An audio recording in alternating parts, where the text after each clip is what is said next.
from as if it's a crime scene, and then they find something and it blows everything wide open. Based on what they've discovered, police raid John's home. His devices, phone records. Of all the winners, I didn't think Worse that than was the 530? 730. Disappointed in you, It was like for sure ace. Are you locking it up? Nut flush draw for Airball, along with his ace. Doug also with a pair of aces. Exploding debt is a real worry if you're an investor. Debt is piling up. The music stops when you get a major crisis. The big question is, at what point does the bond market break? Most powerful weapon in China's arsenal, selling US treasuries. In total, America now owes over $33 trillion. That's more than the economies of Europe, Africa, and South America combined. If it wasn't already a problem, then after the last few months, it definitely is. For nearly a century, the United States was the most stable economy in the world. Friends and rivals alike bought their debt, using it to secure their pension funds, sovereign wealth funds, and even their own currencies. Because the whole system was based on one assumption: the dollar would never fail. But what if that suddenly changed? Since 2008, US debt has tripled. Every year, America needs to pay over $1 trillion just to cover its existing loans. And year after year, each new budget piles on more and more. Now, for the first time in decades, people have begun to ask, can the US actually afford all of this debt? Since 2021, China, formerly the world's biggest holder of American debt, has sold over $340 billion worth of US bonds. And it's not just them.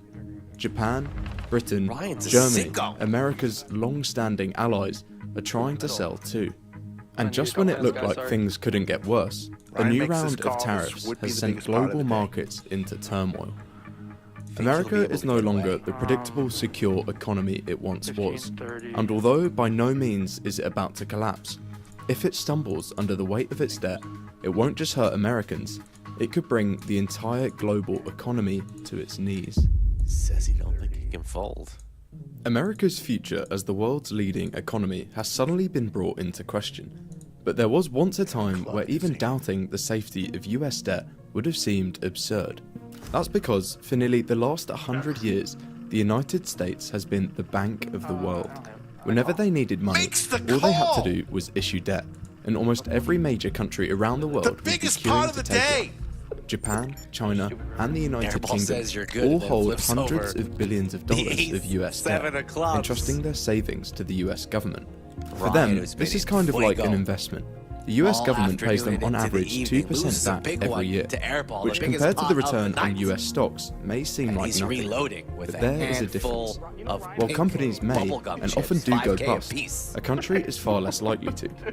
Pension funds, sovereign wealth funds, and all government savings operate with taxpayer money, money governments can't afford to lose. So when it comes to safety, nothing has beaten US debt, as it is underpinned by the United States. But there is a problem to this.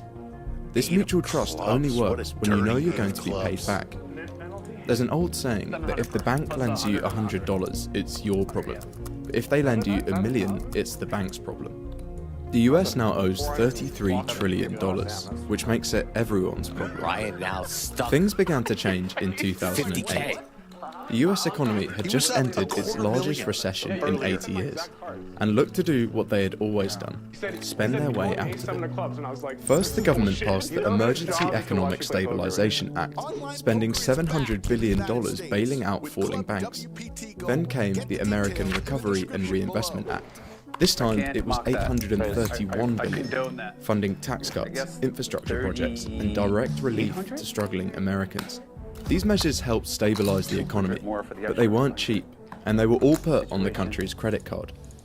From 2008 to 2020, the country's debt increased by more than 300%, and by 2020, each citizen in the United States owed approximately $80,000 in government debt.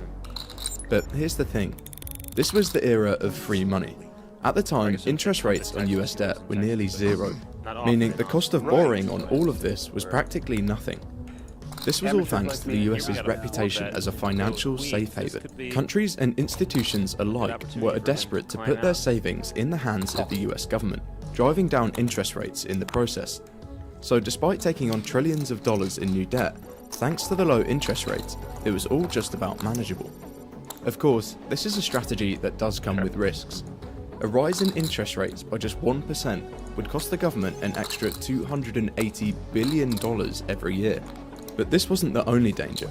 If foreigners suddenly lost confidence in the dollar and started dumping US debt, it could trigger a sell-off that would send the currency crashing, unleashing an inflationary crisis. But in the eyes of nearly everyone, the US was in good shape, and nobody would foresee a potential crisis to derail them. Unfortunately for them, this was the very year that COVID hit, and once again, the government knew it had only one option to prevent total economic collapse: massive spending. And that's exactly what they did. Trillions of dollars were once again pumped into the economy in record time. Stimulus checks, business bailouts, and unemployment benefits. By the time the dust had settled, the US national debt had increased by more than $5 trillion US, an extra 15,000 per person, added in just a few short years. After the pandemic, America's debt stood at $31 trillion. This was the first time since World War II that the country had owed more than 100% of its GDP. What had once seemed like a manageable burden was quickly growing out of control. And remember that the entire market was built around one assumption: the US dollar was rock solid, the safest asset around. That's why countries around the world entrusted their savings in the first place. But with such huge amounts of debt, investors were beginning to question whether America could ever actually pay it back. Just 1 year on from the pandemic, China, the biggest holder of US debt, had cut over a quarter of all of its holdings, working out to $340 billion worth of US bonds. Next was Japan, the second biggest holder, selling around $200 billion. And in recent months, even the closest allies of the US, like the UK and Canada, have begun to sell.